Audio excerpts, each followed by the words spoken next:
He ran over this person, and then he went around the circle again and ran over her again. Multiple pedestrians struck in what police believe was an intentional act. Tonight, one person is killed in a shocking act of violence. Good evening. Police remain on the scene this evening. Homicide investigators taking over the case. Those who witnessed what unfolded here still in shock over what happened. CTV's Mike Walker joins us live from the scene on Cassandra Boulevard near Victoria Park, south of the 401. What can you tell us, Mike? Well, Michelle, Nathan, Toronto police say the 4 adults were struck in the roundabout of this apartment complex here. The driver now in police custody. And while investigators believe this was intentional, the motive isn't clear. Running shoes lie in the middle of the apartment building driveway where 4 people were struck by this vehicle in what investigators believe was a deliberate act of violence that claimed the life of one woman. There is some information that these people were struck intentionally, and that's why homicide is investigating. It happened just after 12:30 this afternoon at this apartment building complex near Victoria Park in Cassandra. I heard screaming, somebody screaming, help, help, help. I seen this lady on the ground. She didn't move at all. And there was another lady in the corner there. So I seen actually 2 people only on the ground. Paramedics rushed 3 people to hospital, including one woman who died from her injuries. Police say the other 2 victims are expected to survive. A 4th person was treated at the scene for minor injuries. This has never happened. I've been here 31 years and this has never happened. Witnesses say the driver remained in this vehicle. He was arrested shortly after police arrived on scene. Residents believe he lives at the apartment building complex. He was just sitting in the car. And then the first officer came and somebody pointed at him, and then a police officer went right over there and pulled him out of the car. The homicide unit and traffic services are now investigating what led to the pedestrians being struck, but at this point the relationship between the driver and victims is not clear. We don't have any information on a motive at this point. Police have not released the identity of the woman who died or any information about the man now in custody. The investigation is still in the early stages. As you can see, forensic investigators are on scene right now collecting evidence. At this point, there's no word on criminal charges. Reporting live, I'm Mike Walker. Michelle, back to you. Thank you, Mike. Also tonight, the murder of a teenage girl over 50 years ago has finally been solved. How DNA evidence and a family profile helped police crack this cold case. We turn to details of a terrifying attack on a Toronto taxi cab driver. The victim's recovering tonight, but we want to warn you, images of his injuries are graphic. Toronto police are investigating the incident as a possible hate crime. CTV's Raheem Ladani joins us live with the story. Raheem.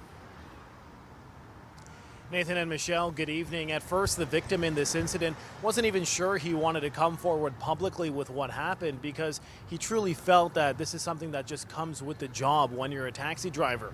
But now he and his family are speaking out as Toronto police investigate this incident as a potential hate crime.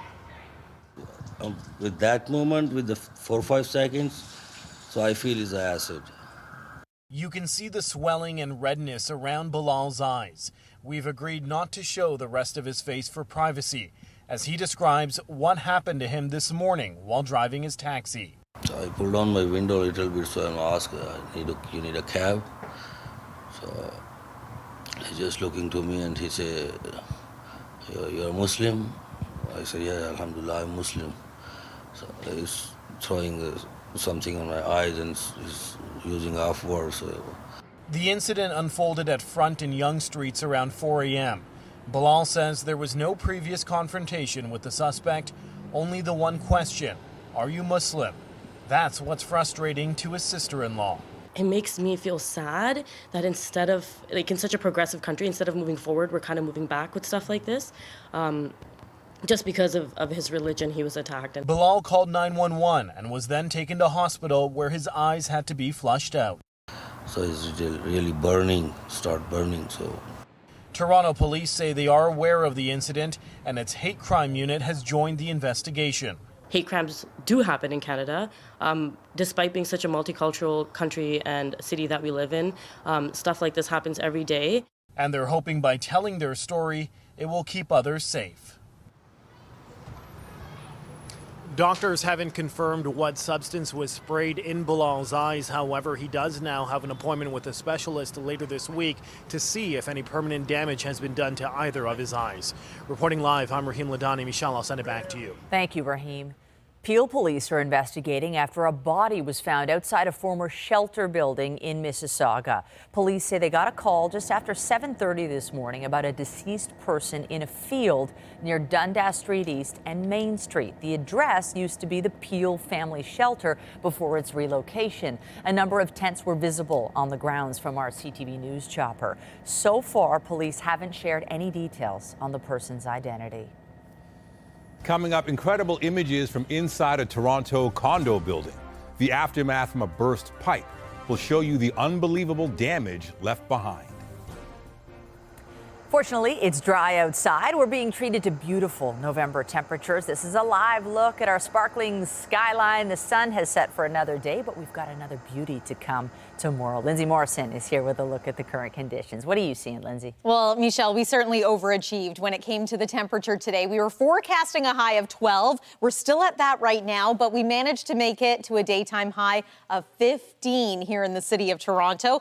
It's not record breaking. We would have had to surpass 19 in order for that to happen, but it's well above seasonal. Hamilton, the provincial winner at this point, just shy of 16 degrees today. Now, we have had some breezy winds out of the southwest. Those are going to continue for this evening. Just a few clouds out there. We are looking at potential fog as we move through the overnight hours, and temperatures are going to fall eventually overnight to a low close to freezing. But yes, it's going to be another very mild day tomorrow. We'll talk all about it coming up. For now, Michelle, back to you. Thanks, Lindsay. An Ontario cold case, more than half a century old, has been solved. A 16-year-old girl murdered north of Toronto 51 years ago. Today, police announced they found her killer, revealing details about the technology that helped them do it. CTV's Janice Golding joins us live with this story. Janice. Nathan, Yvonne LaRue was last seen alive in 1972 walking home from a group therapy session near what was now known as the Humber River Hospital. The next morning, she would be found dead of blunt force trauma to the head, a murder that would go unsolved for more than half a century. It has been 51 years since her murder, but now York Regional Police believe they finally know who killed Yvonne LaRue. I'm gratified to be able to deliver her family this resolution, if not closure.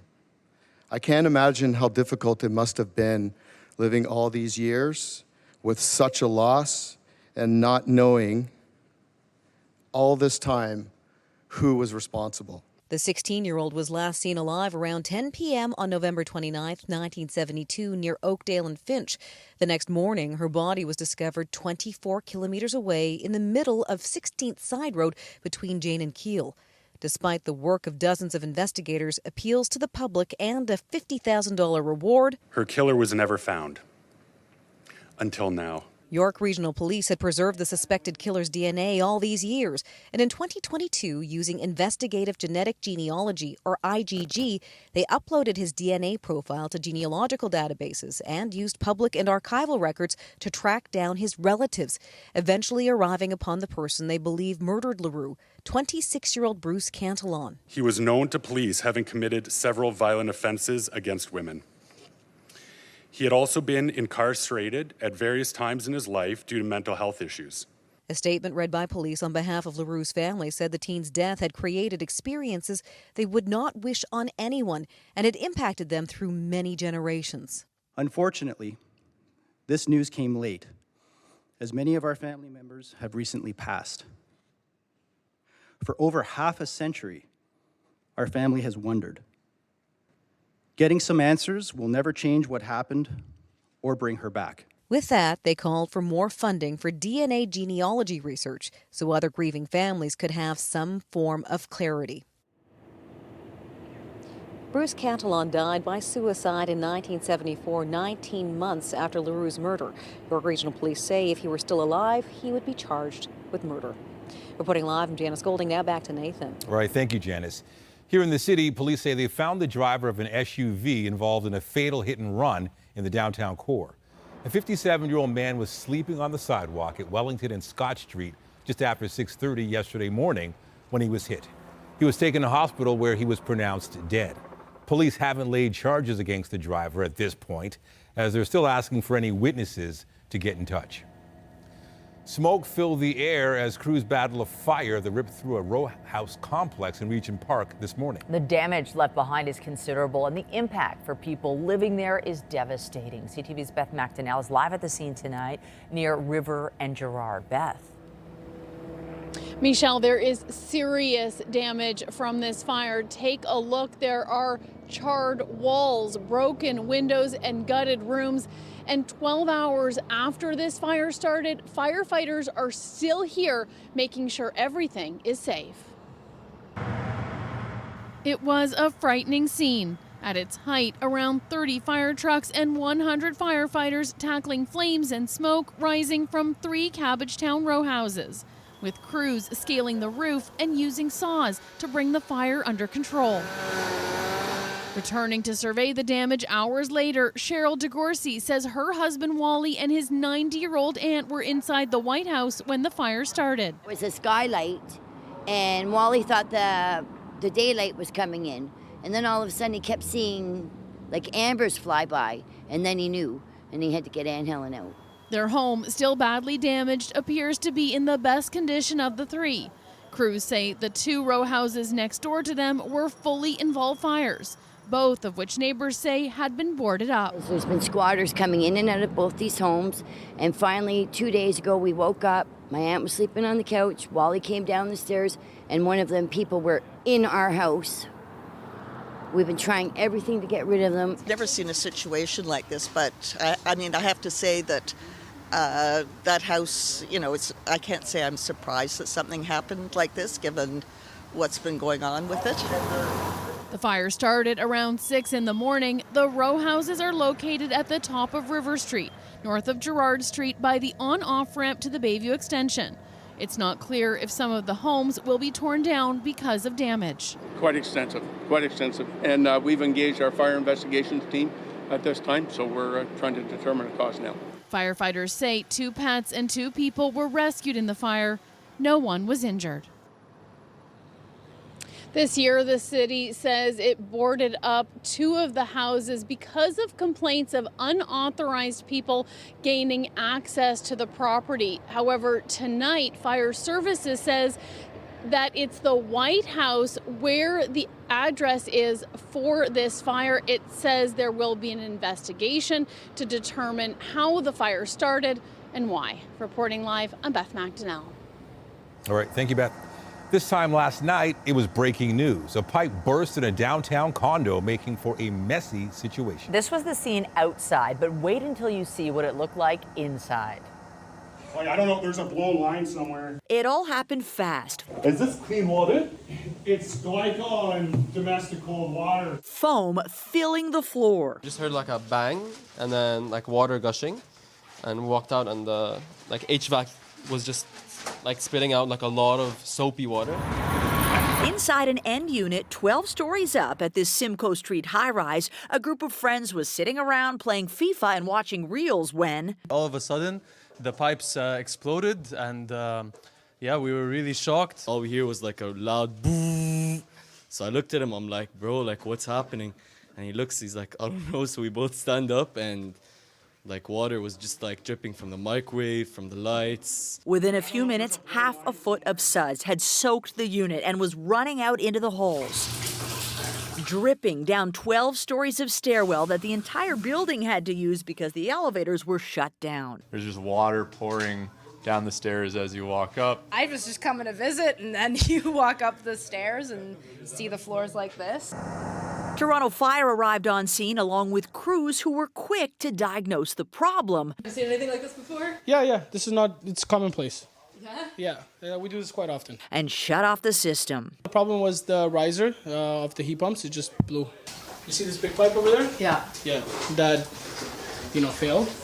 A major mess for residents facing a long night ahead, but who are thankful it wasn't worse. It's been done and fixed fairly quickly, so they jumped on it right away. A tale to tell for tenants who won't soon forget the 12th floor foam. A resident tells us multiple crews are working today to repair the damage. Fortunately, anyone above the 12th floor was spared, but the elevators at last check were still out today. When it comes to experiences in the healthcare system, it seems everyone has a story and many aren't good. Tonight, we're learning there's been a significant increase in complaints in Ontario. The details in a patient ombudsman report released today. CTV's Queen's Park Bureau Chief Siobhan Morris joins us live with the details. Siobhan. Well, the patient ombudsman hopes by talking about some of the problems that Ontarians are experiencing, there can be some level of accountability and maybe some changes. But he is acknowledging that some of the problems he's hearing about are outside of his ability to help. More and more Ontarians seem to be disappointed with their health care. The province's patient ombudsman received almost 4,400 complaints over the last year, a 33% jump. The big takeaway is the increase in complaints that we've had over the previous years. In fact, it's the most we've ever had. Roughly half the complaints were about hospitals, followed by long-term care and home and community care. That 37% slice of the pie is complaints outside the ombudsman's jurisdiction, mostly tied to primary care. Delays in getting care, challenges in getting appointments. People don't have a primary care provider, and so they're looking to get connected to a doctor. But more than 2 million Ontarians don't have a family doctor. This is a crisis, and this government is sitting on a massive contingency fund for a rainy day. Well, the rainy day is here right now. We've got family doctors, nurse practitioners trying as hard as they can, getting driven out of the profession, suffering from burnout, compassion fatigue, moral injury. That strain shows up in the ombudsman's report in the story of a triage nurse who told a line of waiting patients she'd already worked a 12-hour shift and that hospitals everywhere are understaffed.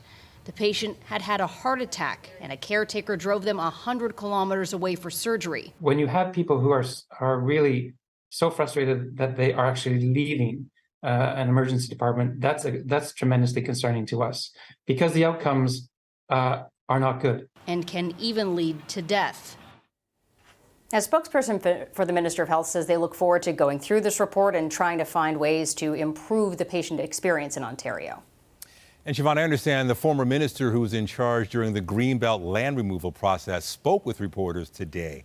What was that like?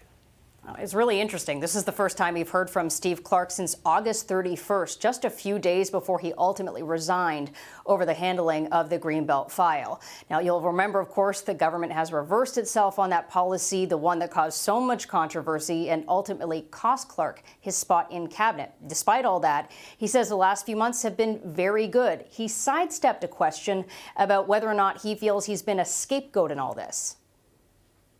I've apologized for a process that didn't meet the test of Ontarians. It wasn't transparent enough. It was too fast. The government's made their decisions with the Greenbelt bill, and I support the government moving forward. Again, my concentration is on my riding. Now, since Clark's been gone, the RCMP has launched an investigation into the Greenbelt land removal. Clark says he hasn't been contacted by them at this point to participate in that investigation. Reporting live from Queen's Park, I'm Siobhan Morris. Michelle, back to you. Thank you, Siobhan. With the Grey Cup just days away, Hamilton is having to cope with a transit strike that's continuing to have a major impact on residents. Many people have no cars. Yeah. Since that, they are affected by this one. Yeah, I have to take Uber, and then I'm spending a lot on that. Yeah. Bus drivers have been striking for nearly a week, with compensation deemed the top issue. Around 65,000 people take transit in Hamilton each day, but with a major sports event about to take place this weekend, the disruption will have an even bigger impact. They should be putting wage increases that keep pace with inflation so that their workers can actually afford to live in the cities that they're serving, to be able to prioritize workers over developers or other frill costs.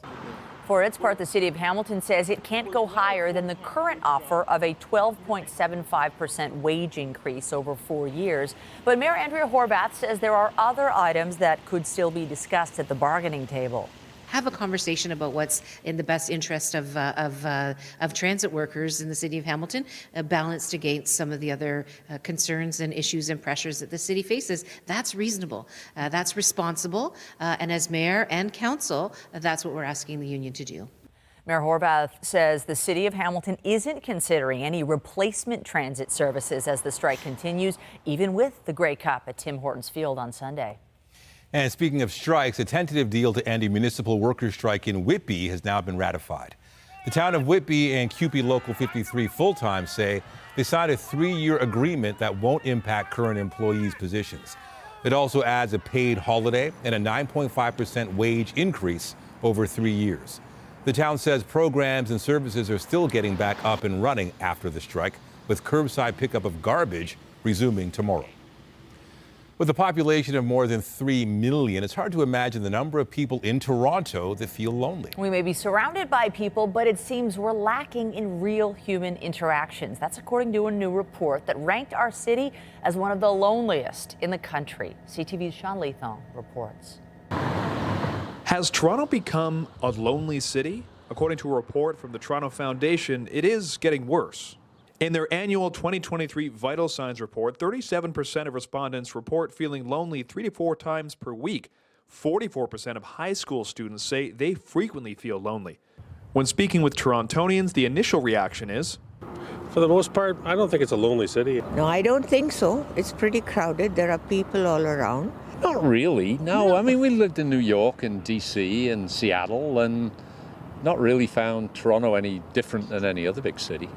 But the Vital Signs report looks at loneliness as the relationships in your life that you trust, where you feel that you belong.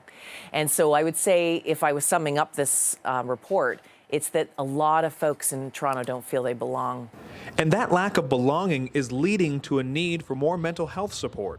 The increase in mental health issues and loneliness are completely connected to the fact that people are stepping back. When asking about the idea of having stepped back, many say social interaction just hasn't been the same since the pandemic. You know, for 2 years we had nothing else to do but to isolate, right? And I think that's a hard habit to break. I don't think we're going out as much or seeing as many friends as we did. The report also finding that as people have become less engaged, they're becoming less generous, with charities having a drop in their revenue, also a drop in the amount of volunteer hours, as many people are focusing on what they're seeing as tough economic times.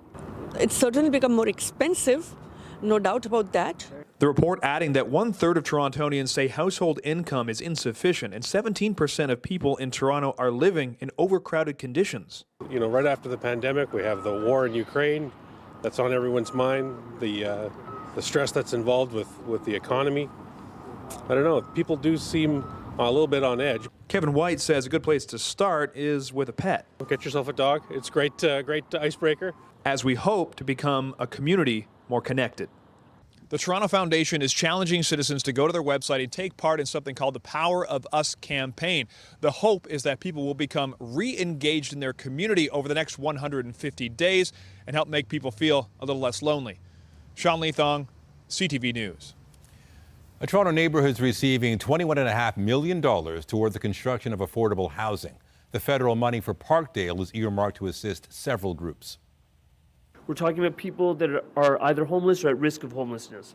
We're talking about vulnerable people, including women and children who are fleeing violence. We're talking about seniors, young adults, Indigenous people, persons with disabilities. We're talking about people experiencing mental health or addiction issues. We're talking about veterans, 2S LGBTQI+ individuals, racialized groups, and recent arrivals. Mayor Chow says the city is grateful for the funding to help build 40 affordable housing units, but she would like to also see Ottawa provide operating grants, money to purchase existing buildings, borrowing costs, and housing benefits. The average rent now in Toronto is upwards of $2,900, almost $3,000 average rent for a one-bedroom apartment. We know that there's 80,000 people on a waiting list for affordable homes in Toronto. This is bad. This is rough. And it's not just in Toronto, it's across the country. Housing also on the mind of the NDP leader. Jagmeet Singh is calling on the Trudeau government to do more. He wants next Tuesday's fall economic statement to include a commitment to invest in affordable housing and action to bring down the cost of groceries. 2 more people with links to Canada have now left the Gaza Strip, but more than 380 others are still waiting to escape the fighting. The news came as Israeli troops entered Gaza's largest hospital. They say weapons were found in the facility, where hundreds of patients have suffered for days without basic necessities. CTV's Heather Wright reports. A patient on a stretcher is wheeled through the hallway at Al-Shifa Hospital, filled with dust after Israeli forces raided the facility last night. I am standing here at the ICU at Al-Shifa, this doctor says as he walks into the facility. Patients crowd the hallway, many moved away from windows as fighting raged outside. The doctor says 29 patients that were once on ventilators now face death, as the hospital is still without power. This doctor is trying to save this girl by giving her oxygen through manual methods, he says. We're inside the MRI center. After days of fighting on the outskirts of the Al-Shifa hospital complex, today Israel released this video from inside. Proof, it says, that Hamas was operating from within the hospital. In military terms, this is a grab bag, grab and go of a Hamas combatant. What you will be able to see is military equipment. There is an AK-47, there are cartridges, ammo, there are grenades in here. The IDF says going into Al-Shifa was not only justified, but necessary. Still, the World Health Organization today condemned the raid. Israel's military incursion into Al-Shifa hospital in Gaza City is totally unacceptable. Hospitals are not battlegrounds. Hospitals across Gaza are not only treating thousands of patients, but acting as shelters for the thousands more who have been displaced from their homes due to the fighting. Today, the first shipment of fuel was allowed to enter Gaza. At this point, it doesn't appear to be bound for any hospitals, but will be used by UN trucks to help deliver aid. Heather Wright, CTV News, Toronto. In Canada, about 250 protesters demanding a ceasefire in the war surrounded a Vancouver restaurant where the Prime Minister was dining last night. We believe the protesters took some specific actions that caused us concerns, things like moving barricades to block a part of the lane that would have blocked vehicle access in the need of a quick response. The protesters also took steps such as linking arms to create a line or a barricade. Ceasefire now! Ceasefire now! And this is video of another incident in the city that happened earlier in the evening. Demonstrators approached the PM in a different restaurant, wanting him to call for a truce in the fighting between Israel and Hamas. He has urged Israel to use maximum restraint to protect civilian life. The Prime Minister was able to leave without further incident in both instances. About 100 police officers were deployed in the first incident to manage the crowd. One man was arrested for assaulting an officer and another for obstruction. Trudeau's in the United States tonight for the APEC conference. The Prime Minister arrived this morning for 3 days of meetings in San Francisco. His priorities include deeper collaboration with the nations of the Asia-Pacific Economic Cooperation Group. Trudeau's first order of business was a bilateral chat with California Governor Gavin Newsom. He's also attending a roundtable discussion on food affordability and an APEC reception hosted by U.S. President Joe Biden. The holiday spirit has arrived in spectacular fashion at a UNESCO World Heritage Site.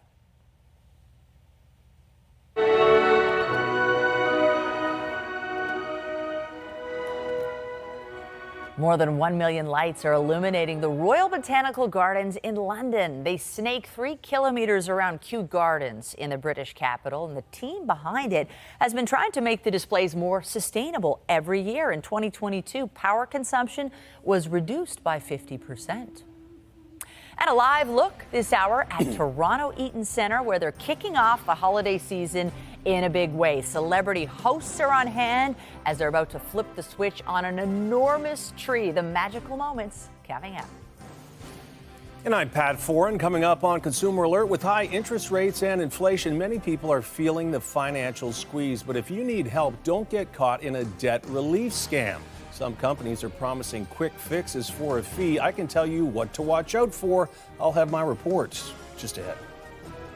Now, I know that for some this may feel a little early, but I will say tomorrow's looking like a great day to put up your Christmas lights outside. 12 degrees, mainly sunny skies and calmer winds too. It's going to be a bit of a different story on Friday. Coming up, I'll show you how much rain is in the forecast, when it's going to move out, and what things look like behind this system for the weekend. That's ahead, and stay with us. We've got another full night of great shows for you right here on CTV. With a rising cost of housing, groceries, gas prices, and other necessities, more Canadians are under financial pressure. If you're in debt, it can be very stressful, and you have to make sure you don't make it worse by getting scammed. Here's Pat Foran and Consumer Alert. Pat. Nathan and Michelle, during the pandemic, many people got government benefits and interest rates were low, but now personal bankruptcies are on the rise. If you're facing financial problems, make sure you get professional help and don't fall for debt relief scams offering false promises.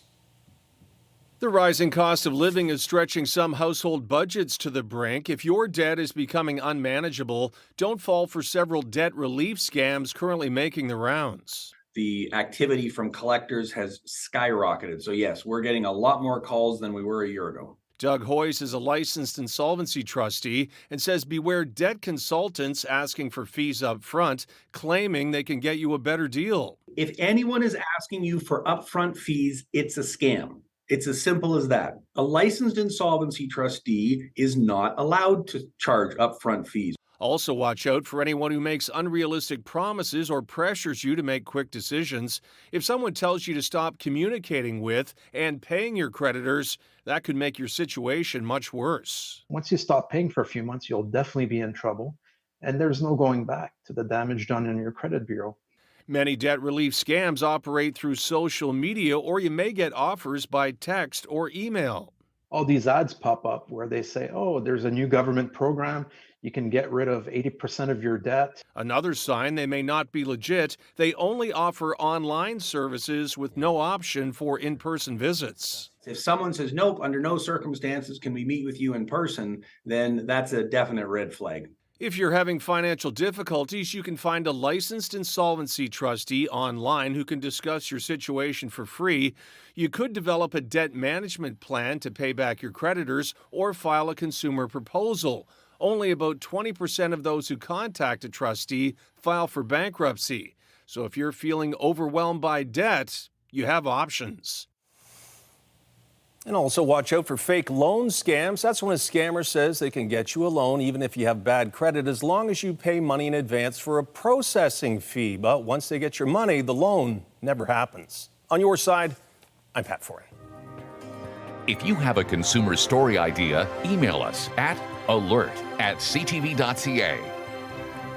Well, I know it kind of cools down quickly at night, but during the days, mid-November is feeling pretty good. And actually, even at night, it's a clear evening. We're at double digits right now. I mean, that you can't ask for more at this time of year. You can't. The evening's looking great. Overnight, we are going to get a little bit chilly, and part of the reason for that is the fact that we don't have much in the way of cloud cover. When we do, it acts as a blanket. Some insulation keeps our surface temperatures a little bit warmer. But tonight, many communities are going to drop close to freezing or slightly below. But don't worry, we've got another very warm day on tap for tomorrow. Weather is brought to you by Train, the most reliable heating and cooling brand. It's hard to stop a train. We had a beautiful sunset tonight. All is clear on the satellite and radar. A few high-level clouds at this time, and it looks like tomorrow is going to be quiet as well. We might see a little bit of fog develop as we move into the overnight hours. That will lift and dissipate as the day goes on. Mix of sun and cloud in the forecast by the afternoon.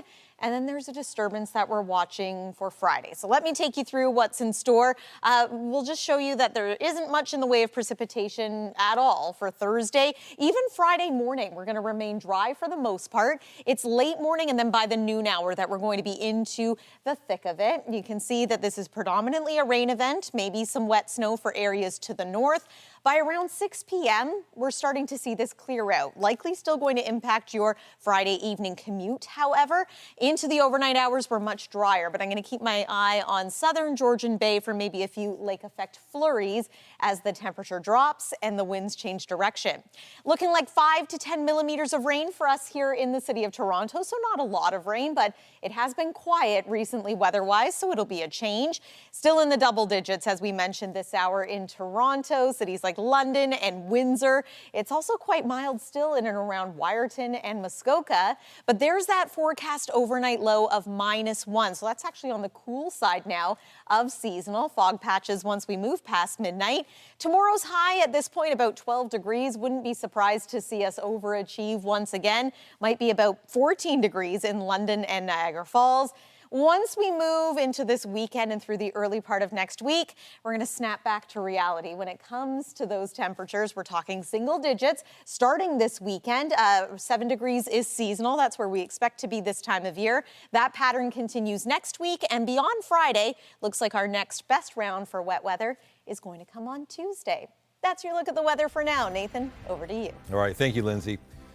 Also tonight, shortening the cancer journey.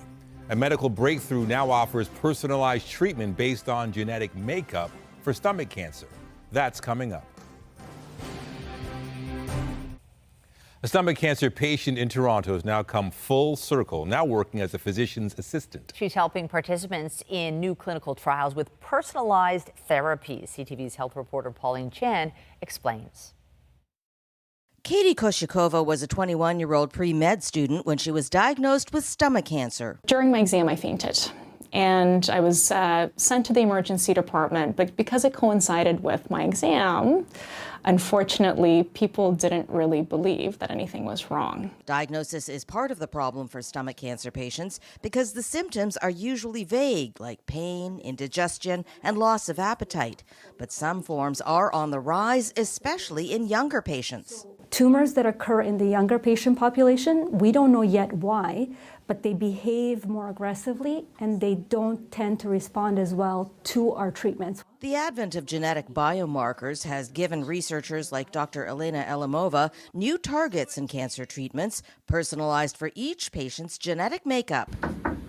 Gary Huang has the HER3 biomarker associated with 20% of stomach cancers and has been in a clinical trial at Princess Margaret for 3 years, triple the typical survival time for most stomach cancer patients, and he's still going strong. I work full-time, have no problem doing all daily activities. I'm able to travel around, even go to gyms. The biomarkers are important because if a patient is found to have a biomarker, so HER2 is one, Claudin 18.2 is a more recent one. It's found in about 40% of our patients.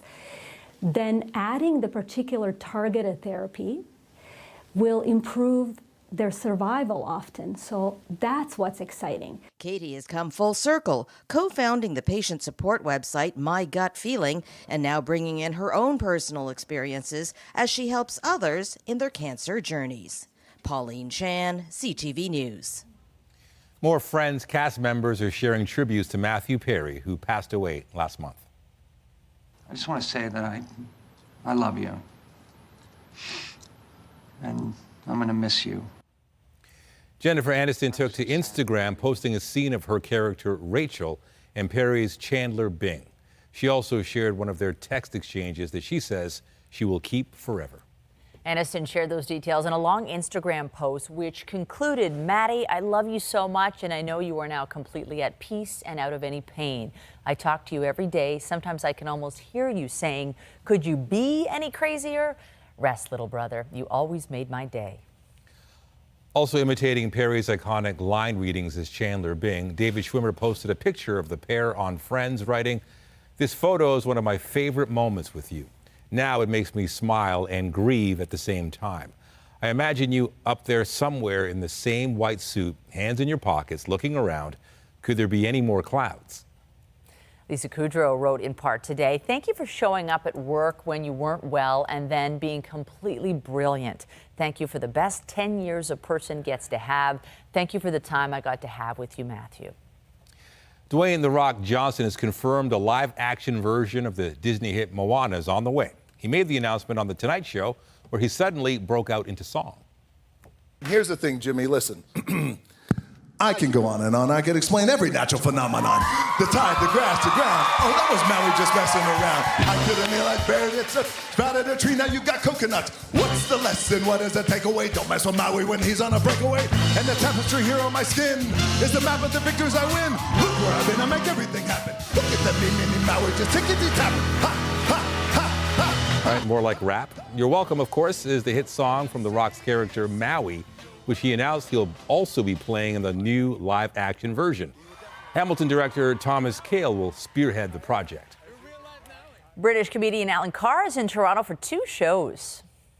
I've been to Lisbon, Athens, the Arctic Circle, Dublin, Scotland. So Toronto don't find it funny, it's your fault. Carr burst onto the entertainment scene after working at a credit card call center. Now he is one of Britain's best. You can catch him tonight and tomorrow at the Winter Garden Theatre.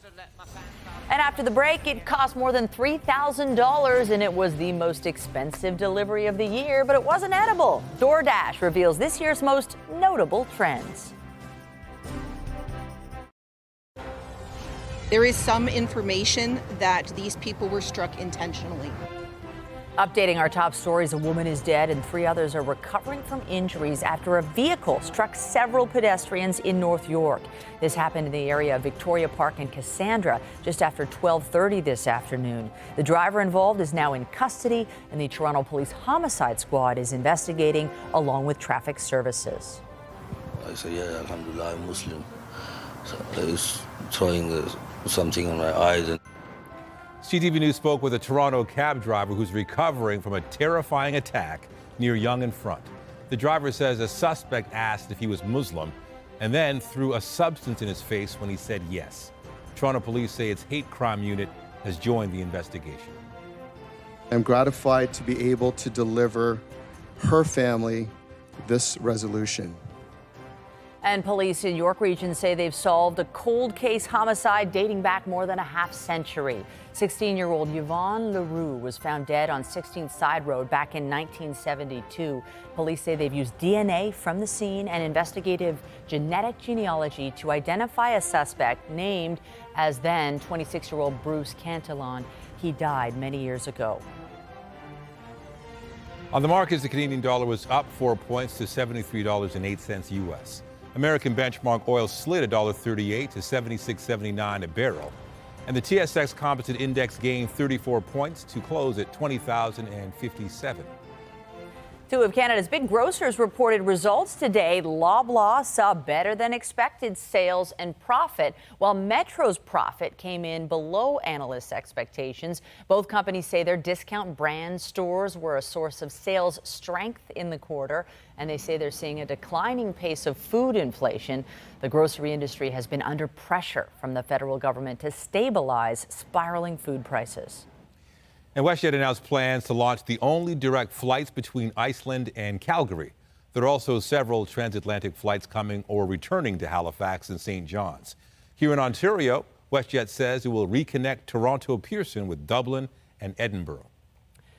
Food delivery company DoorDash is out with its 2023 report on ordering trends across Canada, and GTA customers ranked at the top in some notable categories. For example, the most expensive order of 2023 to date, so far at least, came from Markham at a whopping $3,335. That order included a slew of beauty products and beauty tools. Toronto was among the cities with the shortest delivery distance on record at just 120 meters.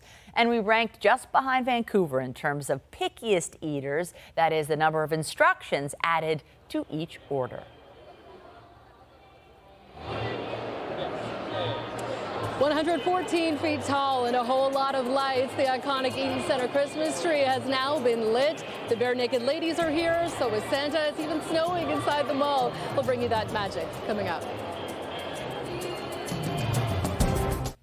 There was another clear sign today. The festive season is just around the corner. The Toronto Eaton Centre has brought back its annual Christmas tree after a one-year hiatus. CTV's Natalie Johnson's there for the big reveal and joins us live. Natalie. Hi, Nathan. It's definitely beginning to feel a lot like Christmas here at the Eaton Centre. The iconic Christmas tree was lit just in the last hour. There were hundreds of people here to take it all in. The Bare Naked Ladies were performing, but of course the real star of the show is Santa. The man in the red suit lit this enormous Christmas tree himself just a few minutes ago. Take a look at this. 3, 2, 1.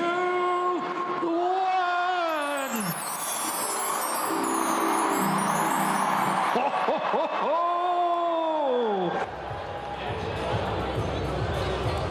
Fabulous job by Santa there. This tree is 114 feet tall, features 200,000 lights, goes right up to the rafters here in the mall.